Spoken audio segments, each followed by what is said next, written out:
देखिए, आज उमेदवार राम जी ने अपना नामांकन दाखिल किया है और हम सब लोग उनके साथ हैं। ये चुनाव किसी इंसान की व्यक्तिगत महत्वाकांक्षाओं को पूरा करने का चुनाव नहीं है। ये चुनाव देश का चुनाव है। इस देश में नई सरकार का निर्माण कैसे होगा, कौन इस 140 करोड़ के देश को चलाने वाले लोग होंगे, इसका निर्णय जनता को करना है। और मैं मानता हूं कि राजस्थान में बदलाव की लहर देखने को मिल रही है। मैं कल बाड़मेर आ गया था, सब लोगों से मैंने बात की है। सभी नेता, नौजवान, बुजुर्ग, हर श्रेणी के, हर वर्ग के लोग समर्पित हैं कांग्रेस पार्टी को जिताने के लिए। और कांग्रेस ने सबसे सलाह करके, हो सकता है टिकट मांगने वाले बहुत लोग हों, लेकिन सबसे सलाह करने के बाद सबसे उपयुक्त व्यक्ति को कांग्रेस पार्टी ने अपना उम्मीदवार बनाया है। और मुझे लगता है कि एक साधारण पृष्ठभूमि के किसान परिवार से पार्टी ने टिकट दिया है। सब मिलकर चुनाव जिताएंगे, न सिर्फ बाड़मेर में लेकिन राजस्थान के अंदर इस बार बहुत बेहतर कांग्रेस पार्टी का परफॉर्मेंस रहेगा। देश में जो सरकार 10 साल से चल रही है उसकी रिपोर्ट कार्ड जनता देखने वाली है। आपने किसानों के साथ, नौजवानों के साथ, महिलाओं के साथ जो आपने वादे किए थे वो सब धराशायी हो गए। और 10 साल में सिर्फ टकराव की राजनीति हुई है। प्रतिशोध की भावना से काम किया, बदले की भावना से काम किया, विपक्ष को कुचलने का काम कर रहे हैं, कांग्रेस पार्टी के खातों को सीज कर रहे हैं और ये चाहते हैं कि विपक्ष बिल्कुल समाप्त हो जाए।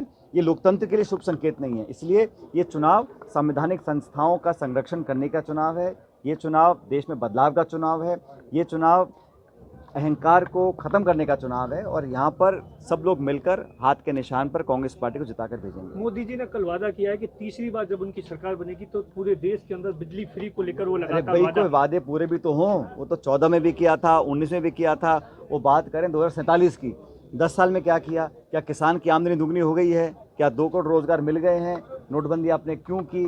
3 काले कानून बनाए थे। और मुझे खुशी है, मुझे फक्र है कि कांग्रेस वो पहली पॉलिटिकल पार्टी है जिसने कहा है कि एमएसपी पे हम कानून बनाएंगे, महिलाओं को 50% आरक्षण देंगे नौकरियों के अंदर। तो हम लोग तो मुद्दे की एक ऑल्टरनेट रोड मैप देने की बात करते हैं। वो जुमलों की बात करते हैं, हिंदू मुसलमान की बात करते हैं, मंदिर मस्जिद की बात करते हैं।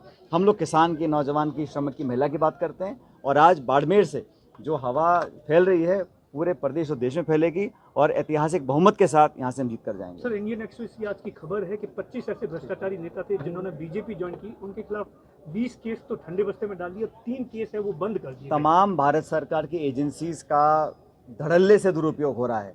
इनकम टैक्स हो, ईडी हो, सीबीआई हो और पुलिस हो, कोई भी हो, जो केंद्र सरकार के खिलाफ आवाज़ बुलंद करेगा उसको कुचलने का काम किया जाएगा। और जैसी पाला बदलेगा उस पर गंगा जल छिड़क के उसको बिल्कुल पाक साफ कर दिया जाएगा। तो ये जो जनता भी देख रही है इस बात को, तो ये चुनाव बड़ा महत्वपूर्ण है आने वाले भविष्य के लिए, हमारे प्रजातंत्र के लिए, हमारे गणतंत्र के लिए बहुत महत्वपूर्ण चुनाव है।